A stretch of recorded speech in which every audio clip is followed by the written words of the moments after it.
सादर प्रणाम। मैं शरद राणे आपका स्वागत करता हूं हमारे कार्यक्रम स्वस्थ रहो खुश रहो में। चलो आज की शुरुआत करते हैं अनमोल वचन से। जो मनुष्य विनम्र है उसे सदैव ईश्वर मार्गदर्शक के रूप में प्राप्त रहेगा।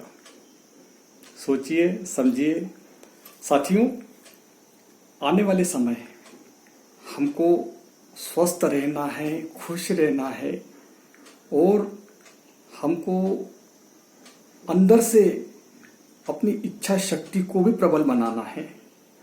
तभी हम एक आत्मनिर्भर होके आगे बढ़ सकते हैं। चिंता करके कोई मतलब नहीं है। चिंताओं से तो हम अपने आप को कमजोर समझेंगे। तो साथियों, इसके लिए हमेशा खुश रहिए, स्वस्थ रहिए और हम प्रयास ये करते हैं छोटी छोटी चीज़ों का आपको प्रयोग के रूप में बताते रहते हैं, जिसको आप स्वयं लेकर उसका फ़ायदा उठाएं। इसी चीज़ में हम आज आपको छोटी छोटी चीज़ों के बारे में बता रहे हैं। पहला है मुलेठी। मुलेठी ये बहुत ही गुणकारी है, स्वादिष्ट है, मधुर है। इसके काफ़ी प्रयोग है। अगर जिसको थायराइड है उसके लिए उपयोगी है। जिसको कब्जियत है वो रात के समय उसका पाउडर पानी के साथ लें तो उसका डाइजेशन अच्छा रहेगा। इसके बाद यह कफ नाशक, पित्त शामक, सर्दी, खांसी, दमा, इनमें भी ये उपयोगी होता है। यह हर तरीके से शरीर को फायदा देता है। इसका सेवन करते रहना चाहिए खाना खाने के बाद। तो एक तो ये हुआ। दूसरा है मनुक्का। मनुक्का ये भी मधुर है, खाने में स्वादिष्ट है। इसके सेवन से काफ़ी फायदे होते हैं। ये मस्तिष्क को बल देती है। और मनुक्का तो एक ऐसा है कि उसका सेवन तो करते रहना चाहिए। अगर आपको चक्कर आते हो तो असली घी के अंदर उसको भून के थोड़ा सा सेंधा नमक डाल के आप खाइए तो आपको फायदा होगा। अगर कब्जियत है तो आप रात के समय में घी के साथ ले तो आपकी कब्जियत दूर रहेगी। ये हृदय को बल देता है ना, रक्त संचार बढ़ाता है। तो ये शरीर के लिए बहुत लाभप्रद है। ये शरीर को और मस्तिष्क को भी ताकत देता है और बल देता है, जिसकी वजह से हम एक अच्छा अनुभव फील करते हैं। तो मनुक्का भी काफ़ी गुणकारी है, इसका प्रयोग करते रहना चाहिए। ऐसा ही आंवले का आप निरंतर रोज प्रयोग करते रहें। आंवला भी बहुत गुणकारी है। इस समय तो आंवले को आप ज़्यादा जितना हो सकता है आंवले का शरबत कहिए, आंवले का मुरब्बा कहिए, आंवले की चटनी देखिए, बहुत बहुत प्रकार बनते हैं आंवले का। तो इसका सेवन करते रहे। ये तो एक उत्तम रसायन है, वो भी आप करें। कुछ नहीं हो तो सूखा आंवला भी अगर आपने खाने के बाद एक हाथ दो उसकी जो ये होती कली होती खाए तो उससे भी फायदा होता है। तो ये आंवले के भी काफ़ी उपयोग है और निरंतर हम बताते जाएंगे आपको जो छोटी छोटी चीज़ों से जो स्वास्थ्य के लिए अच्छी होती है। तो आगे भी हम आपको बताते रहेंगे। चलिए अब आगे हम आपको मुंबई लेके चलते हैं। शर्मिला जावले जी आपको आज साधारण योगाओं के बारे में बताएंगी। तो चलिए मैं यहीं विराम देता हूँ। नमस्कार। हम चलते हैं मुंबई शर्मिला जी के साथ। हरिओम दोस्तों, कैसे हो आप? आज हम लोग बात करने वाले हैं स्पाइन के बारे में। स्पाइन हमारे बॉडी में बहुत ही इम्पोर्टेंट है, क्योंकि स्पाइन की वजह से ही हमारे शरीर में अच्छी तरह से सपोर्ट मिलता है। हमारे स्पाइन के प्रॉब्लम्स बहुत सारे अलग अलग रहते हैं। किसी को जन्म से ही रहता है, किसी को कुछ एक्सीडेंट हो गया होगा तो स्पाइन में कुछ प्रॉब्लम आ सकता है, या कम एक्सरसाइज की हो, या आपकी हलचल कम होती होगी, आपके जो स्पाइन है उसको फॉरवर्ड बैकवर्ड बेंडिंग ट्विस्टिंग नहीं होता होगा, वहाँ पे ब्लड सर्कुलेशन अच्छी तरह से नहीं होता होगा, या आपकी कैपेसिटी से ही ज़्यादा आपने अगर वज़न उठाया होगा तो भी अपने स्पाइन को हानि हो सकती है। वो हानि अपने को धीरे धीरे दिखाई देती है। नहीं तो अपना पेट अगर ज़्यादा वज़न अपना ज़्यादा है और अपना पेट जब बाहर आया हुआ रहता है तो वो वज़न अपना स्पाइन को अपना पकड़ना पड़ता है और अपने स्पाइन के ऊपर उसको ज़्यादा प्रेशर आता है और उसकी वजह से अपने स्पाइन में प्रॉब्लम आ सकता है। अलग अलग स्पाइन के प्रॉब्लम सबको अलग अलग रहते हैं, लेकिन कॉमन जो उसके लिए व्यायाम योगा के जो ये है आसन है उसके बारे में मैं कुछ बताने वाली हूँ। लेकिन उसके लिए आपको कुछ ध्यान में रखना है कि आपको ज़्यादा वज़न नहीं उठाना है, आपकी कैपेसिटी के अनुसार आपको व्यायाम ज़रूर करना है, योग साधना ज़रूर करनी है। आपको आपकी जो रीढ़ की हड्डी है, स्पाइन है, उसको forward backward twisting side bending वो सब जगह उसको मूवमेंट होने चाहिए, नहीं तो आपकी जो स्पाइन है वो अखड़ जाएगी। आप कभी सोते हो तभी अगर आपको जब स्पाइन में बहुत पेनिंग हो रहा है तो आपको बड़ी पीलो नहीं लेनी है, आप फ्लैट उसके ऊपर आपको सोएंगे तो आपका जो नेक से लेके पूरा है उसको आ सकता है। और एक प्रॉब्लम स्पाइन में जो होता है वो किसकी वजह से होता है तो मेन है स्ट्रेस। अगर आपने बहुत स्ट्रेस लिया या टेंशन लिया तो आपका जो प्रॉब्लम है आपको स्पाइन में, शोल्डर में, पेट पे या नीचे के कॉन्स्टिपेशन में आपको हो सकता है। तो अगर उसकी वजह से क्या होता है कि अपने मसल स्ट्रेस की वजह से क्या होता है अपने मसल जो होते हैं वो टाइट हो जाते हैं और टाइट होने की वजह से अपना ब्लड सर्कुलेशन अच्छी तरह से नहीं हो पाता है और उसकी वजह से अपना स्पाइन अपने धीरे धीरे डैमेज होने लगता है या स्पाइन में अपने को पेनिंग चालू होने लगता है। अगर आपने आसन का अच्छी तरह से उसका सराव किया तो धीरे धीरे आपके मसल है वो लूज़ होने लगेंगे और आपको अच्छी फ्लेक्सिबिलिटी लाने लगेगी। अभी जो मैं आसन दिखाने वाली हूँ उसमें आपको मैं अंतिम स्थिति मेरी अगर आइडियल हुई, लेकिन आपको आपके कैपेसिटी के अनुसार ही करनी है, उसमें आपको ओवर एक्सोरेशन करना नहीं है। मेरी जो अंतिम स्थिति होगी आपको वहाँ तक जाने का प्रयत्न करना है, लेकिन ओवर एक्सोरेशन नहीं करना है। अगर आपको वहाँ पे पेनिंग हो रहा है तो आप वही जगह पे रुक जाइए, दैट इज़ योर अंतिम स्थिति। धीरे धीरे आपके स्पाइन में अगर फ्लेक्सिबिलिटी बढ़ेगी आप अंतिम स्थिति तक पहुँच पाओगे। तो पहला आसन है वज्रासन। बहुत बार क्या होता है कि हम लोग ऐसे बैठ जाते हैं, हमारा आदत हो जाता है या धीरे धीरे अपने स्पाइन ऐसे दुखता है, हमारे स्पाइन में पेनिंग होता है तो हम लोग अगर स्पाइन को थोड़ा फॉरवर्ड बेंडिंग करते हैं तो हमको अच्छा लगता है, लेकिन वो आदत हो जाती है, फिर स्पाइन धीरे धीरे धीरे टर्न होके उसका वही शेप ले लेता है। तो वज्रासन में हमारे अपने स्पाइन को हम लोग स्ट्रेट रख सकते हैं। तो कैसे करना है वज्रासन, तो दोनों पैरों को सीधा रखेंगे,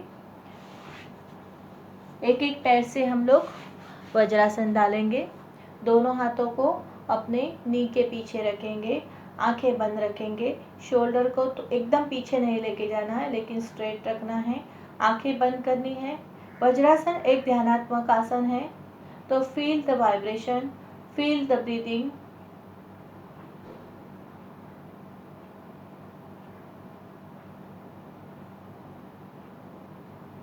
धीरे धीरे आँख खोलेंगे।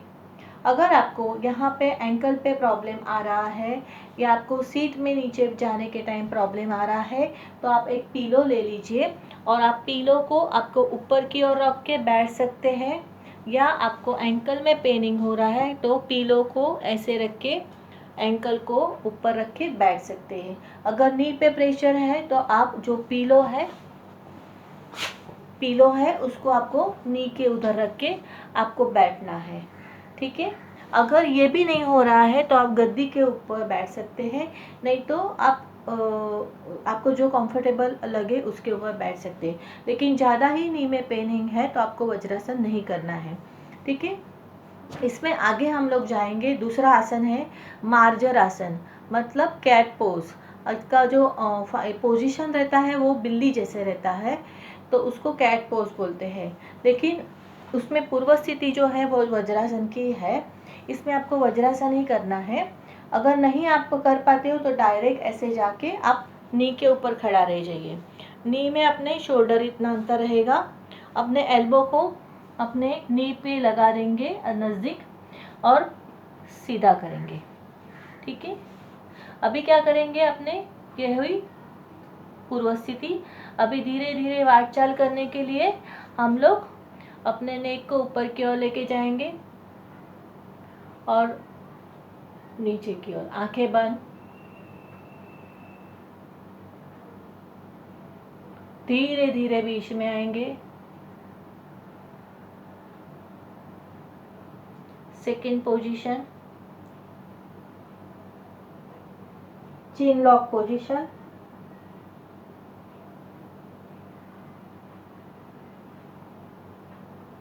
स्लोली स्लोली बीच में आएंगे, नी के ऊपर खड़ा रहेंगे और बैठ जाएंगे। ठीक है। तीसरा आसन है हस्त पाश्वासन। इसमें आपको वज्रासन में बैठ सकते हैं, आप सिंपल ये पलाठी वाल के कर सकते हैं, अर्ध पद्मासन में कर सकते हैं, चेयर के ऊपर से कर सकते हैं। आपको जैसे कंफर्टेबल लगे वैसे आप कर सकते हैं। अभी मैं आपको वज्रासन में दिखाने वाली हूँ। तो वज्रासन में डायरेक्ट जाएंगे हम लोग, फिर अपने दोनों हाथों को अपने पीछे की ओर करेंगे और उसको नीचे की ओर खींचने की कोशिश करेंगे। नीचे खींचने के बाद नेक को धीरे धीरे पीछे की ओर लेके जाएंगे।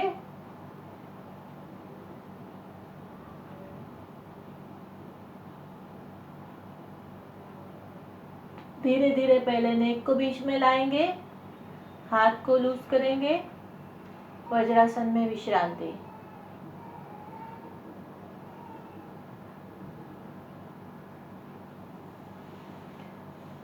फिर फोर्थ आसन है त्रिपाद मार्जरासन। मतलब त्रिपाद मतलब तीन पैर उसके ऊपर हम लोग खड़े रहेंगे और एक पैर है अपना ऊपर, मतलब दो हाथ और एक पैर मतलब त्रि, और एक पैर को ऊपर करेंगे। तो वही हम लोग मार्जरासन पोज लेंगे। दोनों नी के ऊपर खड़ा रहेंगे, दोनों नी में शोल्डर इतना अंतर, दोनों हाथों को सीधा करेंगे। अभी अपने राइट पैर को ऊपर की ओर करेंगे और ऊपर की ओर करेंगे, खींचेंगे, नीचे लाएंगे। अभी मैं आपको फेस एरिया दिखा रही हूँ। आपके लेफ्ट हैंड को, लेफ्ट लेग को ऊपर की ओर करेंगे और नेक को ऊपर की ओर करेंगे। स्लोली बीच में आएंगे। मार्जरासन छोड़ने के बाद वज्रासन में विश्रांति। फिर वज्रासन छोड़ के आप रिलैक्स हो सकते हैं। इसी वजह से, ऐसे तरीके से हम लोग स्पाइन के हम लोग बैठ के अलग अलग पोज में हम लोग स्ट्रेचिंग कर सकते हैं। और एक है बहुत महत्व का है, हम लोग उसको पर्वत आसन बोलते हैं, क्योंकि उसका अंतिम स्थिति जो है वो पर्वत जैसी दिखती है, तो उसको हम लोग पर्वत आसन बोलते हैं। उसमें हम लोग पद्मासन, अर्ध पद्मासन, अगर हमको प्रॉब्लम है तो हम लोग अर्ध पद्मासन में ही करेंगे, लेकिन जिसको प्रॉब्लम नहीं है और स्पाइन को हेल्दी रखना है वो पद्मासन, जो आपको कंफर्टेबल लगे वो पोजीशन में रखना है। नहीं नीचे बैठने को हो रहा है, चेयर पे बैठिए, सोफे पे बैठिए। आपका जो स्पाइन है, अपर बॉडी है, वो स्ट्रेट होना चाहिए, वो आपको ध्यान में रखना है। अभी मैं आपको पद्मासन दिखा रही हूँ।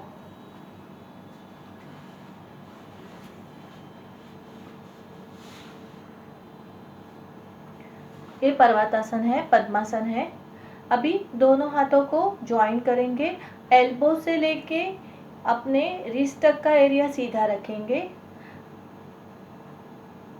यहाँ पे 1 से 2 ब्रीदिंग रुकेंगे और धीरे धीरे सांस लेते हुए, आंखें बंद करते हुए, कि नहीं तो आंखें खुली करते हुए ऊपर की ओर जाएंगे। अभी हाथों को मैंने जॉइंट रखा है, पीछे से भी मैंने पकड़ा नहीं है। ऊपर की ओर खींचेंगे अपने,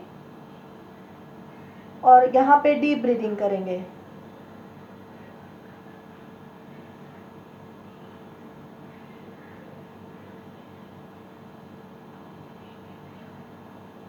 धीरे धीरे हाथ को नीचे की ओर लाएंगे, छाती के तक लाएंगे और दोनों हाथों को नीचे रख के द्रोण मुद्रा में रख के पद्मासन में विश्रांति।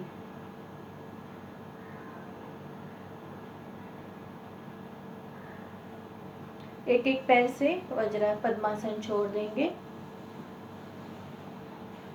पर्वतासन की वजह से हमारे अपर बॉडी को पूरी ऊपर की ओर स्ट्रेचिंग मिलता है। इसका बेनिफिट वही है कि अपने जो स्पाइन है उसका ऊपर की ओर स्ट्रेचिंग होता है। साइड में उसके पर्वतासन के बेनिफिट वो भी है कि अपने इधर का जो फैट होता है वो कम होने लगता है, कि उसकी वजह से अपने बॉडी स्पाइन के ऊपर प्रेशर कम आता है। और फिर हम लोग यहाँ पे साइड पर इधर से भी हम लोग पूरा स्ट्रेचिंग करते हैं, तो अपने शोल्डर को भी अच्छी तरह से उसका एक्सरसाइज मिलता है। अगर किसी को स्पाइन का प्रॉब्लम है तो स्पाइन का नहीं, सॉरी, शोल्डर का प्रॉब्लम सीवियर है, तो उसको क्या करेंगे, सिर्फ एक हाथ ऊपर लेके जाएंगे और ऊपर की ओर खींचेंगे और नीचे की ओर लेके आएंगे।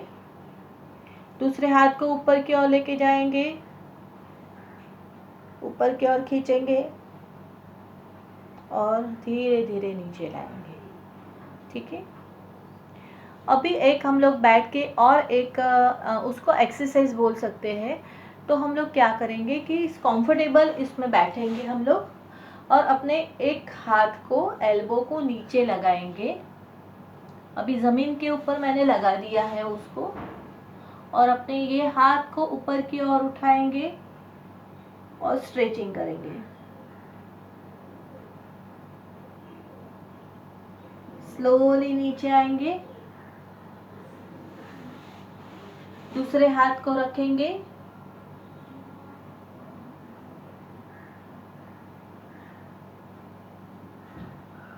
स्लोली नीचे आएंगे और रिलैक्स करेंगे। इसकी वजह से हमारे जो साइड के जो है उसमें आपको अच्छा कंफर्टेबल लगता है। अगर आपको नीचे हाथ रखने को प्रॉब्लम हो रहा है तो आप ऐसे ही कर सकते हैं।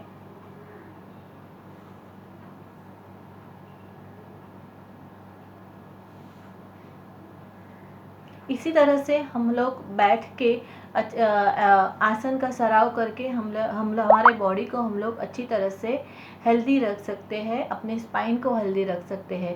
कल दोस्तों हम लोग और आसन देखने वाले हैं, तो ज़रूर देखिए, और आपको अच्छा लगे लिंक तो ज़रूर उसको लाइक करिए।